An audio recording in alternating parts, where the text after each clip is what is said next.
کپڑے میں رکھوں صاف تو دل کو میرے کر صاف، مولا تو مدینہ میرے سینے کو بنا دے۔ الحمدللہ رب العالمین والصلاة والسلام على سید المرسلین، اما بعد فاعوذ باللہ من الشیطان الرجیم، بسم اللہ الرحمن الرحیم، الصلاة والسلام علیک یا رسول اللہ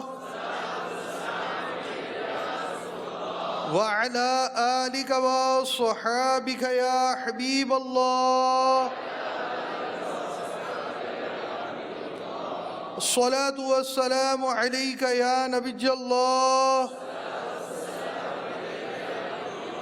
وعلى آلک وصحابک یا نور اللہ۔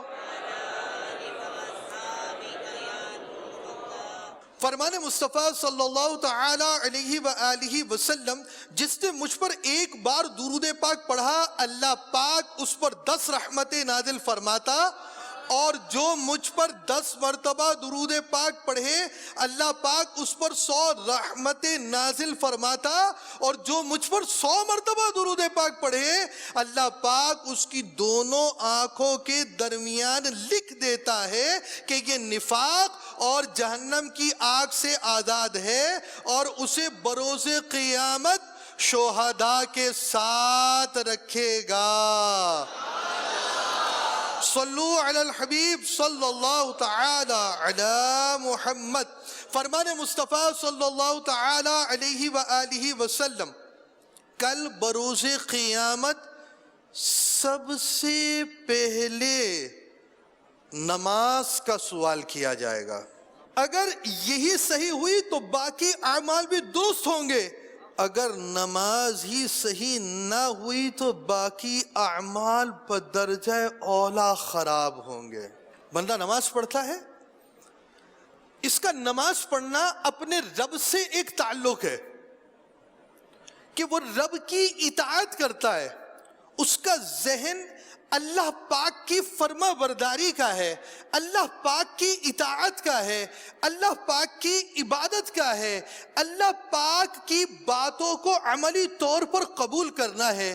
دنیا میں ہم دیکھتے ہیں لوگ مختلف سوچوں کے ہیں، لوگ مختلف اذہان کے ہیں، لوگ مختلف قبیلوں کے ہیں، لوگ مختلف علاقوں کے ہیں، لوگوں کی رنگ و صورت، خوراک، لوگوں کی رہن سہن کے معاملات الگ ہیں، مگر بنیادی طور پہ لوگ 2 طرح کے ہیں۔ ایک دین ہی سے بیزار ہیں جو کمیونسٹ ہوئے، ایک وہ ہیں جو رب تعالیٰ پر ایمان رکھتے ہیں، دین پر عمل کرتے ہیں، مانتے ہیں، تسلیم کرتے ہیں۔ اور پھر اس رب تعالیٰ پر ایمان رکھنے والے بھی مختلف ہیں۔ بعض وہ ہیں جو حضور انور علیہ السلام کو جیسا ماننے کا حکم ہے ویسا نہیں مانتے، اور عاشقان رسول ایسے ہیں جو حضور علیہ السلام پر ویسا ہی ایمان رکھتے ہیں جیسا ایمان رکھنے کا حکم ہے۔ مگر فرق کیوں ہے؟ یہ مسلمان ہے جو اللہ کو بھی مانتا ہے، دین کو بھی مانتا ہے، حضور کو بھی مانتا ہے، مگر ایک مسلمان نماز پڑھنے والا ہوتا ہے، ایک مسلمان نماز سے دور ہوتا ہے، ایک مسلمان اللہ کی عبادت میں مشغول ہوتا ہے، ایک عبادت الہی سے غافل ہوتا ہے۔ آخر فرق کیوں ہے؟ ایک شخص کو اللہ پاک پر کامل یقین ہوتا ہے اور وہ اس کی رحمت، اس کی قدرت کو اس کو سمجھتا ہے، اپنی بے بسی، اپنی لاچاری کو سمجھتا ہے، اسے پتہ ہوتا ہے کہ اس عبادت میں میرا بھلا ہے، اور وہ جانتا ہے کہ دنیا سے بڑھ کر ایک زندگی ہے۔ ہم ماں کے پیٹ میں تھے، چھوٹا سا پیٹ تھا، یہ ہماری دنیا تھی۔ جب ہم دنیا میں آئے تو دنیا بہت وسیع ہے، اور جب ہم عالم برزخ میں جائیں گے تو یہ دنیا مثل ماں کا پیٹ ہوگی اور عالم برزخ بہت وسیع ہوگا۔ تو انسان جسے ادراک ہے کہ یہ زندگی کچھ بھی نہیں ہے، تو زندگی پر جب تک بندے کا تکیہ نہ ہو وہ آخرت کی تیاری اس زندگی کے اندر کرے گا۔ دوسری بات، نماز پڑھنی ہے، عبادت کرنی ہے مگر جیسے نماز پڑھنے کا حکم ہے ویسے پڑھنی ہے. آپ کی میری مرضی سے نہیں پڑھنی, اللہ رسول کے حکم کے مطابق پڑھنی ہے. جب اللہ رسول کے حکم کے مطابق پڑھنی ہے تو سیکھنا پڑے گا, تو جاننا پڑے گا. یعنی میں اپنے رب کو راضی کرنے کے لیے نماز پڑھ رہا ہوں, تو میرے رب کا حکم میرے لیے کیا ہے وہ حکم جان تو لوں, پھر جان کر اس پر عمل کروں تاکہ رب پاک کو میں راضی کر سکوں. تو نماز پڑھنی ہے اور جیسے پڑھنے کا حکم ہے ویسے پڑھنی ہے. صلو علی الحبیب صلی اللہ تعالی علی محمد. میٹھے میٹھے اسلامی بھائیوں, ہر عاقل و بالغ مسلمان مرد و عورت کے لیے طہارت کے وہ احکام سیکھنا فرض عین ہے جن سے نماز درست ہو سکے. سلسلہ چل رہا ہے کپڑے پاک کرنے کا طریقہ, اس کا موضوع ہے امیر السنت کا رسالہ ہے. ہم چل رہے تھے بنیادی طور پر کچھ باتوں کی طرف. ایک یہ کہ نمازی کا بدن, لباس اور جس جگہ نماز پڑھ رہا ہے وہ تمام جگہ نجاستوں سے پاک ہونی چاہیے. ہم نے بدن اور جسم پر کتنی مقدار لگ جائے اس کا بیان کیا. آج ہمارا موضوع ہے کہ نماز جس جگہ پڑھنی ہے اس کے پاک ہونے کا کیا مطلب ہے. 3 باتیں, جس جگہ نماز پڑھ رہے ہیں وہ, اور بدن و لباس, ان 3 چیزوں کا پاک ہونا ضروری ہے. بدن لباس کی وضاحت ہم پہلے کر چکے. آج ہم نماز پڑھنے جس جگہ پر, مصلی ہوتا ہے آپ کے گھر میں, مصلی ہوتا ہے, ویسے ایک بات بیان کی جائے, جس جگہ نماز پڑھی جائے وہ پہاڑی ہو, چوٹی ہو, غار ہو, مزار کے قرب کی مسجد ہو, جس جگہ نماز پڑھی جاتی ہے اسے مصلی کہتے ہیں. ہمارے ہاں تو وہ جائے نماز کو مصلی کہا جاتا ہے. تو مصلی نماز پڑھنے کی جگہ کو کہتے ہیں. تو آج آپ کو مصلی کے مسائل بتانے, نماز پڑھنے کی جگہ کے. جس جگہ نماز پڑھ رہا ہے اس جگہ کا ہر قسم کی نجاست سے پاک ہونے کی وضاحت. جس جگہ نماز پڑھنے اس کے طاہر, پاک ہونے سے مراد مواضع سجود و قدم, جسم کے جن حصوں پر سجدہ کیا جاتا ہے کا پاک ہونا ہے. جس چیز پر نماز پڑھتا ہو اس کے سب حصے کا پاک ہونا شرط صحت نماز نہیں. کیا مطلب ہوا دکھائیے. یہ دیکھیے, یہ پیر نظر آ رہے ہیں آپ کو, دیکھیں پیر جو ہے یہ پورے کھڑے ہوئے پیر ہیں. سجدے میں جو پیر لگاتے وہ بھی دکھائیے. سجدے میں جو انگلیوں کے پنجے صرف لگے ہوتے ہیں, سجدے کے اندر جو پیر پورا مڑ جاتا ہے, یہ دیکھ رہے ہیں آپ, یہ پیر کی جو صرف اگلی انگلی ہے نا, سجدے کے وقت تو صرف اگلی انگلی لگتی ہے, لیکن نماز کے اندر پورا قدم لگایا جاتا ہے. بھائی آپ پنجوں کے بل نماز پڑھتے ہیں یا پیروں پر کھڑے ہوتے ہیں؟ پیروں پہ کھڑے ہوتے ہیں نا. تو جس جگہ آپ نے نماز پڑھنی ہے وہ جگہ پاک ہوگی تو یہ قدم کی پوری جگہ جس کے اوپر قدم ہوتا ہے وہ پاک ہوگی. آپ نے دونوں پیر رکھے, اس کے بعد کیا رکھتے ہیں زمین پر آپ؟ گھٹنے. دکھائیے بھائی گھٹنے. یہ رک جائیے. دیکھیے پیر 2 رکھنے کے بعد یہ اب گھٹنوں کا مقام ہے. گھٹنوں کا جو مقام یہ ہے یہ بھی پاک ہوگا. 2 جگہ پیر کی آپ دیکھ چکے اور 2 جگہ آپ گھٹنوں کی دیکھ چکے. پہلے پورے پاؤں کی جگہ پاک ہونی چاہیے, پھر دونوں گھٹنے کی جگہ پاک ہونی چاہیے. 2 جمع 2 4. ہاتھ کے یہ دونوں مقام یہ بھی پاک ہونے چاہیے. یہ ہوگا 6. لیکن اب بھی کچھ باقی ہے. سجدے میں کیا لگاتے ہیں بھائی؟ پیشانی تو لگی ہی نہیں. جی آ جائیے. جی یہ حصہ جو پیشانی کا ہے جو زمین پر لگ رہا ہے یہ حصہ بھی پاک ہونا چاہیے. 7 جگہ پاک ہونی چاہیے. جہاں دامن وغیرہ لگتا ہے وہ پاک ہونا ضروری نہیں ہے. پیشانی پاک جگہ ہے اور ناک نجس ناپاک جگہ تو نماز ہو جائے گی کہ ناک درہم سے کم جگہ پر لگتی ہے اور بلا ضرورت یہ بھی مکروہ ہے. آپ نے درہم کی جو مقدار پچھلے سلسلے میں دیکھی تھی, ہتھیلی خوب بچھی ہوئی ہو اور پانی جو ٹھہر جائے. آپ کی ناک اتنی بڑی ہے, ناک ویسے اونچی بہت ہوتی ہے لیکن اتنی بڑی نہیں ہوتی کہ 1 درہم جیسی پھیلی ہوئی ہو. تو کیا آپ کی ناک 1 درہم جتنی ہے؟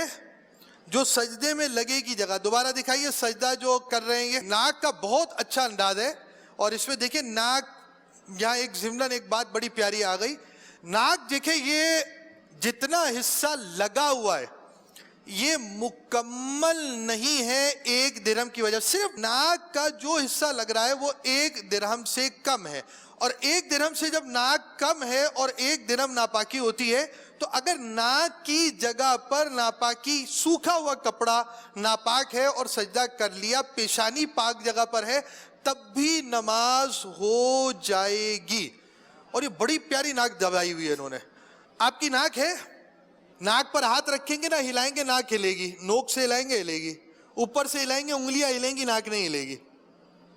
یہ حصہ جو ہے نا یہ ہڈی ہے، اس جگہ ہڈی ہے، یہ والی ہڈی سجدے میں لگانی ہوتی ہے، بیچ کی ہڈی لگانی ہوتی ہے۔ اب دیکھیے جو سجدے میں ناک لگی ہے، آپ نے ناک کا ایسا حصہ دیکھا جس کے اندر بیچ میں جو ہڈی ہے وہ دب رہی ہے، اور یہی دبانی ہوتی ہے۔ اچھا یہ بتائیے، ناک کی نوک جو ہے یہ باہر ہوتی ہے یا یہ والی ہڈی باہر ہوتی ہے؟ ناک کی نوک باہر ہے اور یہ ہڈی اندر ہے، تو ناک کی نوک اس لیے دبانی ہوتی ہے کہ یہ والی ہڈی لگ جائے، کیونکہ جو پہلے باہر ہے وہ پہلے لگے گی اور بعد میں یہ ہڈی لگے گی، تو ناک کی نوک لگانا ہدف نہیں ہے، ہدف یہ ہڈی ہے۔ اگر سجدہ کرنے میں دامن وغیرہ نجس زمین پر پڑے تو مضر نہیں ہے۔ یہ دامن دیکھیں گھٹنوں سے آگے دامن ہے، یہ حصہ اگر ناپاک ہے، ناپاک کا مطلب یہاں سمجھ لیں خشک ناپاک جگہ، یہ نہیں ہے کہ پورا گیلا پیشاب کیا ہوا بچے نے اور آپ نماز پڑھنے کے لیے آ گئے اور دامن پڑ گیا تو نماز آپ کی کیا ہوگی، آپ کا کپڑا ہی ناپاک ہو جائے گا۔ خشک حصہ ہو گیا ہے اور آپ نے اس کے اوپر پڑھ لی ہے تو جائے نماز آپ کا یہاں سے ناپاک ہے۔ زمین جو پاک ناپاک کے مسائل ہیں وہ آگے آئیں گے، یا مصلی کی میں نے بات کی ہے، تو اب یہ حصہ اگر ناپاک پورشن پر پڑ بھی گیا تب بھی نماز ہو جائے گی۔ ایک پاؤں کے نیچے قدر درہم سے زیادہ نجاست ہو تو پھر اب اس صورت کے اندر آپ کی نماز نہیں ہوگی۔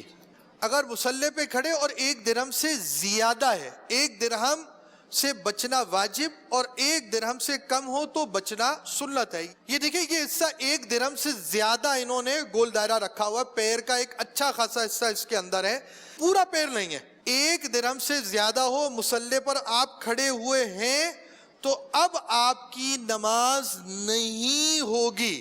یوں ہی اگر دونوں پاؤں کے نیچے تھوڑی تھوڑی نجاست ہے کہ جمع کر کر ایک درہم سے زیادہ ہو جائے تب بھی نماز نہ ہوگی۔ ہم نے آپ کو کپڑے کے اندر متفرق جگہ، مختلف جگہوں پہ لگی ہوئی ناپاکی کی جگہ دکھائی تھی، اسی طرح پیر کا معاملہ ہوگا۔ اور اگر ایک قدم کی جگہ پاک تھی اور دوسرا قدم جہاں رکھے گا ناپاک ہے، اس نے اس پاؤں کو اٹھا کر نماز پڑھی، ہو گئی۔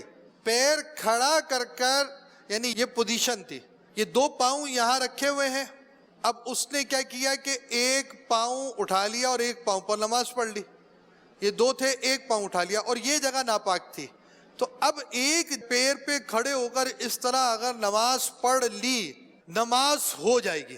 بغیر ضرورت ایک پاؤں پر کھڑے ہو کر نماز پڑھنا مکروہ ہے۔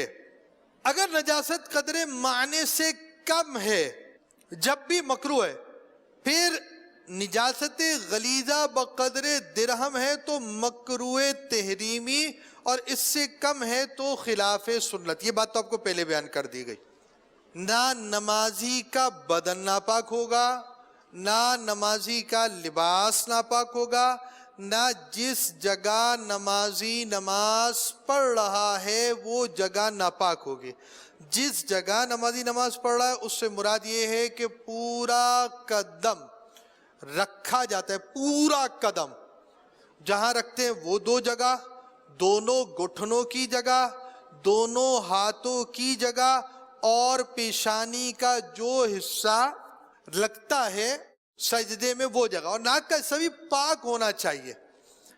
البتہ اگر ناک ایسی جگہ پر، صرف ناک ایسی جگہ پر ہے جو ناپاک جگہ ہے، وہ نماز ہو جانا الگ بات ہے، مگر یہ جگہ بھی پاک ہونی چاہیے، جن جگہوں پر سجدہ کیا جاتا ہے اور جو آپ کے پیر وغیرہ کی جگہ ہے وہ۔ اب اگر 1 درہم کی مقدار، جیسے نجاست غلیظہ ہے، وہ 1 درہم سے زیادہ ہے کپڑے پر، بدن پر، یا سجدہ جن جگہوں جو جگہ بتائی گئی ہیں ان جگہوں پر، تو نماز نہیں ہوگی۔